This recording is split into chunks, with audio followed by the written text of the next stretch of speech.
On Great Escapes, we're going to travel the wilderness on the hunt for unique architectural design. I'm Colin McAllister. And I'm Justin Ryan. We're designers and have travelled the globe renovating houses and adding our own unique flair to other people's homes. Now, we love the great outdoors and the idea of embracing the wilderness into your home. And in fact, just how far people will go to achieve precisely that.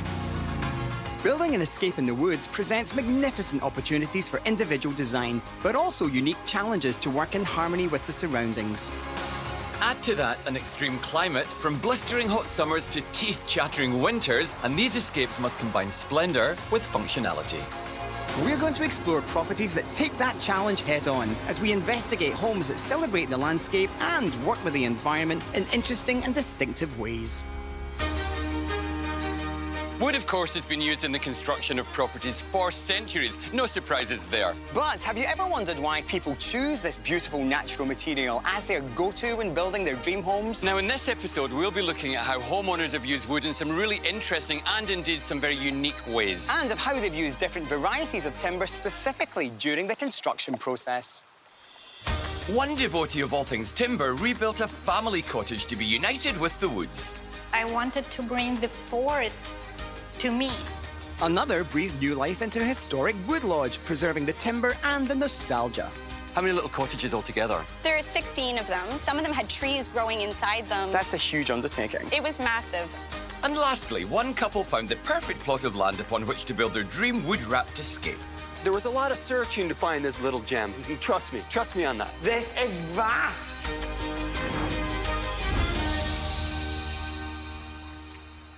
For many, family holidays consist of spending way too much time in airports and airplanes. Which doesn't sound very relaxing to me, which is why, in fact, our next homeowner removed from her life all the stresses associated with travel. And decided to immerse herself and her family entirely in nature, surrounded by stunning forest and using wood in the construction and interior of her lakeside home. Which takes forest bathing to a whole new level. Forest bathing, or Shinrin-yoku, is the Japanese practice of simply being in nature.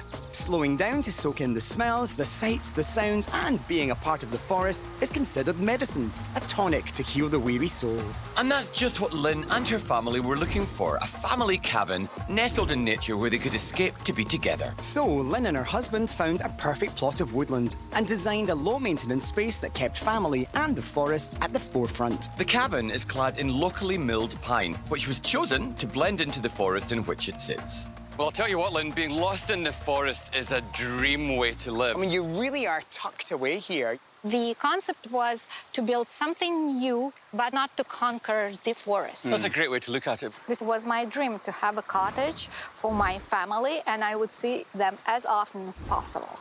And has it brought you together? Do you actually spend a lot of time here as a family? 100%. So essentially, you've built something, and I'll say it looks slightly Scandinavian. It's not typical of this part of the country at all. I used a lot of my Baltic Scandinavian heritage, so they love this clean line. It is very modern, even with the sloping, beautiful roof there. But it feels very natural, you know, because it's made of timber. I do believe that in the forest, you have to use forest materials. That it seems to be two houses staggered back. What's the story behind that? We're allowed to do two-story, but second story has to be further from the lake. In the end, I think it worked better with the overall vision of the house because this actually made it softer and more natural. I love the fact that you've got a covered kind of like outside area over there, this incredible outdoor space and an incredible shape as well. So I want to find out, Lynn, why did you choose not to have a big deck at the front of the building? Can you imagine looking outside these windows and see a deck, chairs, a lot of like personal stuff? Why not to cut this mess and see the grass and then the lake and then you're above the lake? I really want you to see inside. May we? Okay, please. I think it's really important to think about a building within its environment. And that means really that you think about both the inside and the outside as actually being kind of the same thing, that the landscape is actually as important or maybe even more important than the building is. You know, Lynn, I can see exactly what you mean by not having a deck.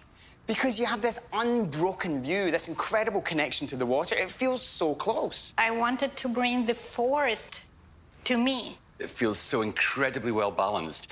Big, long, stretched kitchen there, big, stretched dining table, 2 really comfortable seating zones. Yeah, because when you're at the cottage, you want rest or eat. Everything else you're doing outside. One of my favourite things about this space is the fact that you have mixed so many types of timber. What have you actually got in here? Pine on ceiling, and then a local mill created those columns from the whole cedar trees, and veneer is maple. Good veneer now is assembled in such a way that it's a really quality. thin film of real wood assembled over a less expensive wood, so Yeah. economically it makes sense. It Yeah, works it's a great really well. mix, isn't it? You know, like pine, cedar, and maple. Just a really nice mix. It's forest. So it seems that functionality is really important to you. You know, you walk in here, and it is very clean and very pared back, and you don't have a lot of accessories. You don't seem to like clutter at all. I had this idea to make space as simple as possible and utilize everything. So I actually pushed the refrigerator underneath the That's staircase, and it's not overpowering the living room. The precision of the veneer of the kitchen doors is so well executed. I imagine that's been cut from one long piece. Yes, a huge log. Just yeah. sliced it, Yeah. like wafer thin. Yeah, yeah.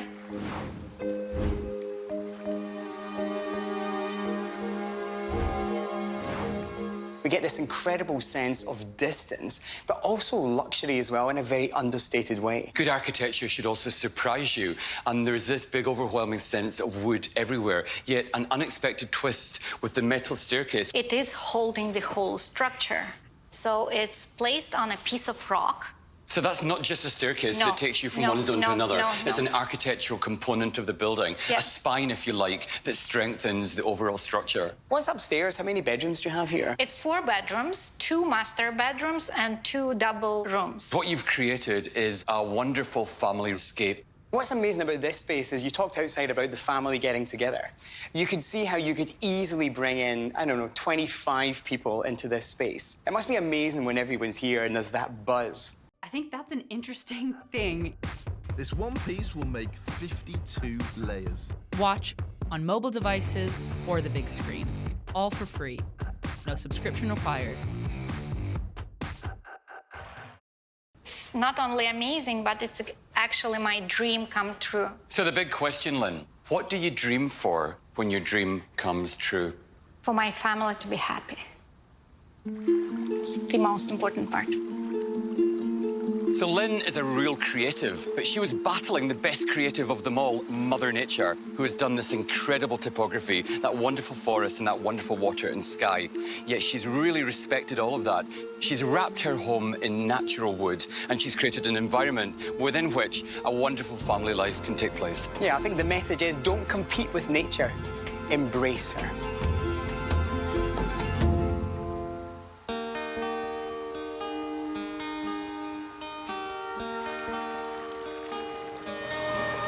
Now, for most people, the idea of buying a rundown resort with trees literally growing through half of the buildings would have them running for the hills. Not so with our next owner. Oh no, she made it her mission to reuse as much as possible from the original property. Onward, Justin. Tally-ho!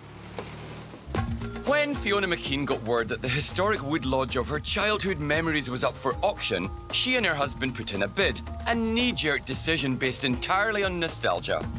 They signed on for a massive renovation to preserve the past, but also propel the hotel into the future. Nowadays, the lodge is restored and renewed with gleaming wood floors and weathered warm timbers that make a welcome escape for anyone dreaming of a rural getaway. This property gives a clear nod to French Creole architecture, which typically featured timber frames, generous galleries, and broad rooflines supported with light decorative wooden beams. Hello, it's so great to meet you. Thanks so much for coming to the Appinicon. Thanks for having us, Fiona. Now, you've got a big kind of connection to this place, going back to when you were a teeny little girl. Can you give us a bit of background? Yes, so I had a cottage close by, and in my memory, it's very sort of tunnel vision.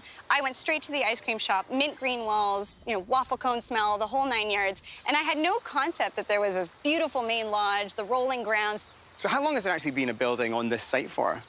Well, it goes back to the 1870s. So this middle part here was the original house. And then at the turn of the century, it was sold to a Welshman, and he's the one that put the wings onto the facade of the main building. So if you look at the pictures from that time, it looks remarkably like it does today. I see lots of different cabins. How many little cottages altogether? There are 16 of them. 16? And, you know, when I first got the place, some of them had trees growing inside them. It had been closed for several years. Right, so if this was in terrible condition, that's a huge undertaking. It was massive. I just love how you're trying to preserve something from the past. So it was really trying to preserve as much as I could, given all the limitations of, you know, what state the building was in and what we needed for building code and everything else. This is a timber structure, isn't it? Yes, it This house is. is made of wood. Balloon frame construction, yeah. Well, let's get in there. Can we have some? Come on in, let me show you.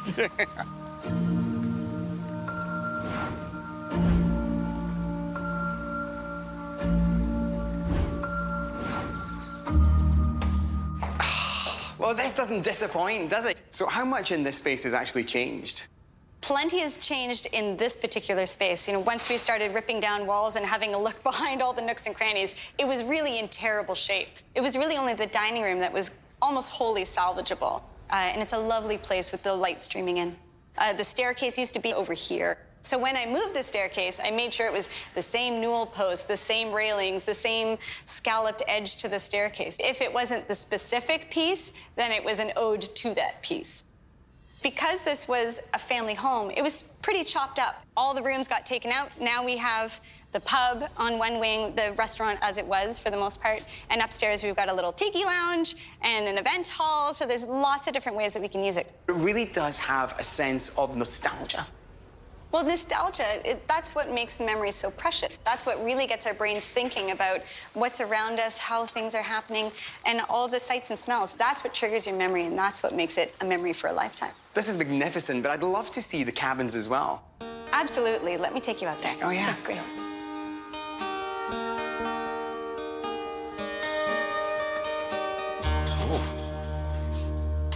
Oh, now, this is glorious contrast, because down in the lodge, it's really big and airy and expansive. In here, it's all about cozy and atmospheric. It's really beautiful. It's just a perfect little timber jewel box, isn't it?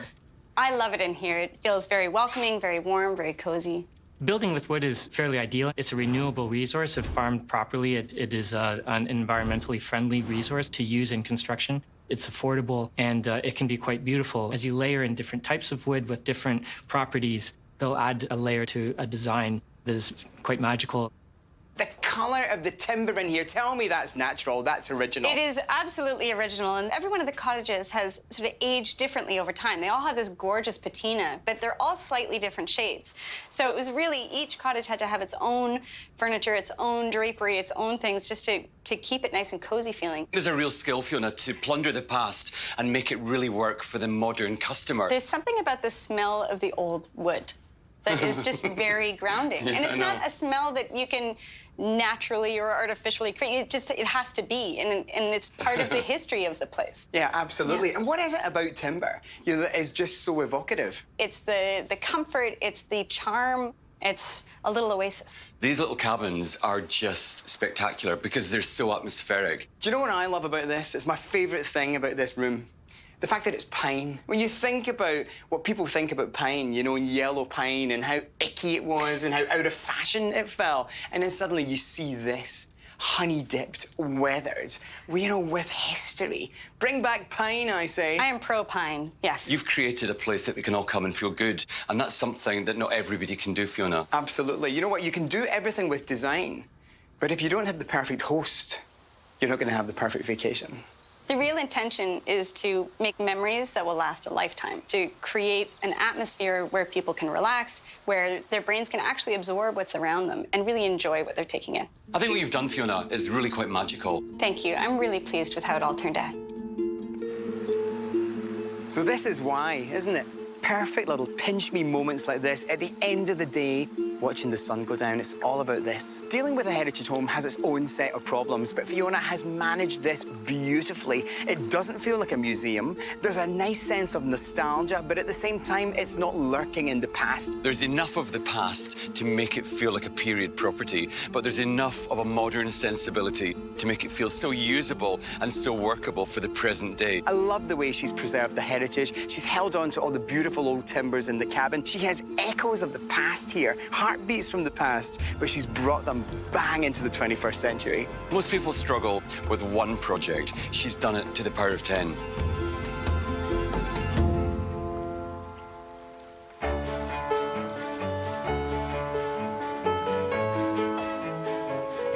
This next home is a bit of a wolf in sheep's clothing, though it's got to be said it sits incredibly comfortably in this beautiful forested landscape. Aye, appearances can be deceiving because the frame of this home is entirely constructed from steel. Indeed it is. However, our lovely homeowners concealed the steel under a lovely wooden framework, so you don't even know that that metal skeleton exists.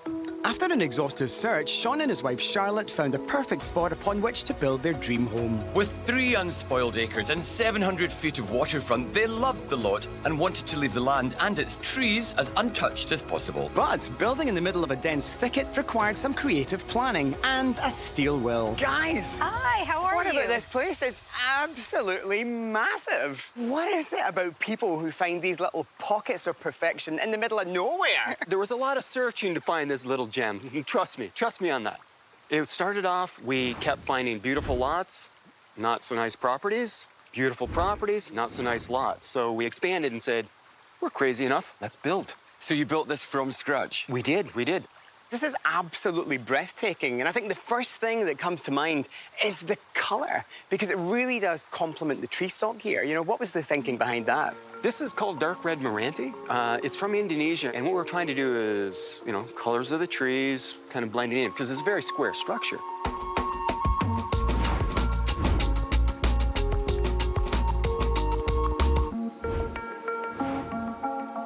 In terms of overall square feet, what we're looking at? 4,100 square feet. Wow, that's a biggie. Yeah, I'd like to know how long that place took to build.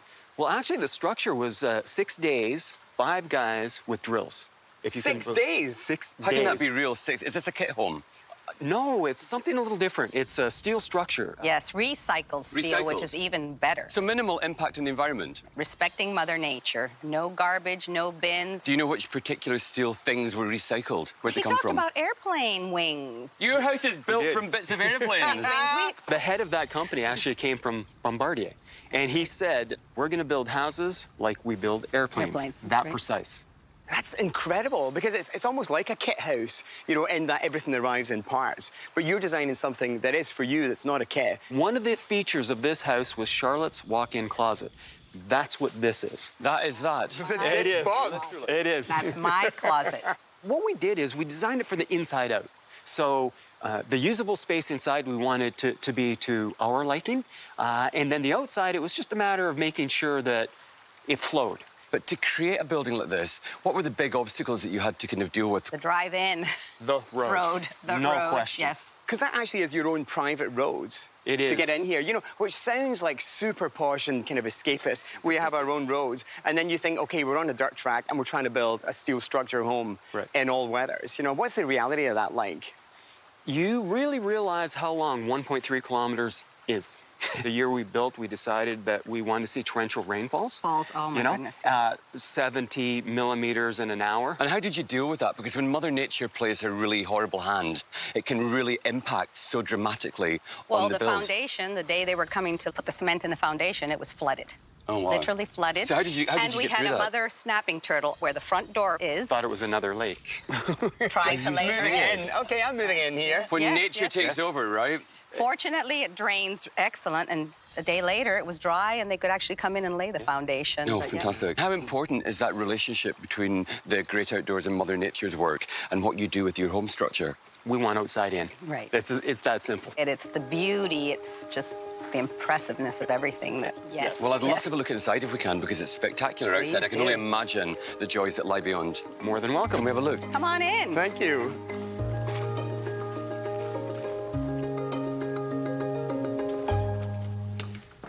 So big on the outside, And I'm glad that you actually haven't boxed it up too much on the inside because this is vast. So there's no evidence of steel in here either. Oh, actually, there is. Oh, there is. We purposely wanted to see these, and they turned them into a beautiful architectural black. I love that. But everything else is concealed underneath the drywall and the granite and the slate and everything. Yeah. True. There's a really lovely and very tangible connection between the outside and the in. I think what you'd build is a public space of the cottage related to the landscape in some kind of profound, important, significant way. Anyone's memory of the place would have been established by the character and quality of that room and its relationship to the landscape. What's the secret to so successfully bring the outside in? Windows. Now, when you're building a property of this scale with a steel structure, does that allow you to really go big on the window installation? No limitations with windows. The only limitation is every 5 feet, you're going to need your bones in between. We knew the view we wanted. It's between a couple of rock outcroppings outside, so it designed it for us. I mean, it does seem that this house is a real celebration of wood. You've got the ash steps, you've got the walnut floor, you've got the mahogany kitchen, and then in the corner over in the dining area, that huge big woody bird. What's the story with that fella? Well, that sculpture actually stands where the original tree stood. We had to cut a big tree down. It was one of our white pines. But what we did is we recycled it and we turned it into this beautiful sculpture. That's a lovely provenance to have something that used to be in the property or on the property now retooled as a fantastic statement piece in the corner of your dining room. I like the mix as well. I mean, oftentimes people get really freaked out at the prospect of using lots of different wood types in their home. There are lots of trees in a forest and they all play together and look wonderful as part of the overall picture. And guys, you have 2 staircases in here, perfectly balanced, but what's going on in both these zones? Well, what we wanted is a common area here where we can all communicate. And then because we have 5 daughters and grandchildren, we wanted our space not to communicate with their space. Everyone can have privacy. You know, you're together when you need to be, but you can obviously separate. Absolutely. Yeah, and that was really central because we wanted to make this place livable and enjoyable. And we really took the time to plan that part of it out. I love being in rooms where you can look into the corners and see the sky. You know, there's just a wonderful sense of infinity. Well, when you have the whole family sitting around, it's nice to be able to have a view no matter where you're sitting. And in this type of home, it's all about community, isn't it? It's about bringing people together. So it's not just sitting down and eating. Everyone's involved in the creation, getting the table ready. And so I'm sure that there's a wonderful sense of family and industry in this space. There is, there is. You found this spot. You searched long and hard to find the perfect place. And only then did you give over to the opportunity. This really is a case of living the dream properly. True, very true. Do you know, Charlotte and Sean played this really carefully. They spent a lot of time trying to find the right property, and when they found it, they started to plan. And I've always said to fail to plan is to plan to fail. They were really careful in how they put their ambition together, and the realization of that is a rather incredible metal-framed Indonesian wood-clad beauty that stands proudly at the side of the water with this incredible vista. It's got a great sense of harmony. You know, it's really at harmony with its surroundings, and you truly do feel connected to the great outdoors. 3 incredible houses that all share one thing in common, a love of timber in its many forms. It's a simple message, isn't it? If you're looking to connect with nature, if you want to escape the city, then timber is certainly the way to go. Wood is certainly good. Now, house number 1, we visited Lynn in her timber chalet. You know, she had a really simple message, and it was all about family. It was all about bringing people together, you know? Fiona at the Oppinicon, her vision was all about nostalgia. You know, timber really does create an escapist atmosphere in that resort. A beautiful heritage property that has been restored, ready for the 21st century. And finally, Sean and Charlotte's home. So it looked like a wooden house, but in actual fact, underneath that wooden cladding and that exterior lay a steel skeleton. I can't believe that it took just 6 days to construct the frame of that home. 3 very different projects, but at the end of the day, they all share one thing in common. They're all great escapes.